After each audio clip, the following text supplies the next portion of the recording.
نبی صلی الله علیه وسلم فرمایلی دي الله رب العالمین اول اسمان ته راځي څنګه د رب العالمین د شان سره مناسبه ده حق شان ته راځي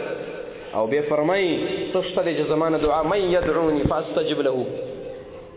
څوک دعاګانې غواړي چې ورله قبول کما ومن يسألني فأعطيه څوک دی چې زمانه څه وغواړي چې ورله ورکما ومن يستغفرني فأغفر له او څوک دی چې زمانه بخښنه غواړي چې ګناهونه معاف کم ای ورونو الله رب العالمین زمونږ او ستاسو د ګناهګار بنده دپاره هغه چې د الله رب العالمین ته ناراضه دی د هغه دپاره راځي اول اسمان ته څنګه چې د رب العالمین د شان سره مناسبه زمونږ په ایمان او ما او تا ته غږ کوي چې دعا نه غواړي چې دله قبوله کړم څه دې پکار نه دي چې درې کم دا ګناهونه درته معاف کړم او زما 10 کاله او 15 کاله او 40 کاله زندگی ده او خو محتاج یم او خو د ګناهونو پندونه را باندې دي یو ورځ مې ونه ویل چې لبیک اللهم لبیک رب العالمین ستا د شان ډېر قدر دی زه به ستا د راتللو دپاره اوښکې تویې کړم سجده به ولګوم په خاورې به تندی راکاږم ولې نه رب الله دا کار راته جوړ کړه دا راته جوړ کړه دا ګناه معاف کړه دا معاف کړه دا معاف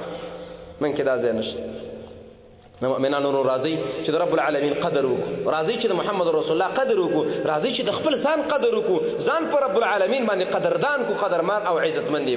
الله رب العالمین دې مالم د دې عمل صحیح توفیق راکړي او تاسو مؤمنانو ورونو لم الله دې مؤمنانو زنانو ولا او مشرانو او کشرانو ولا دکاندارانو ولا او ذمہدارو ولا ارشاله د الله د بندګۍ صحیح توفیق ورکړي او هغه عبادت دې الله زمونږ نه قبول کړي والله دې زمونږ خاتمه نه خرابوي وصلی الله تعالی علی خیر خلقه محمد و آله و صحبه اجمعین.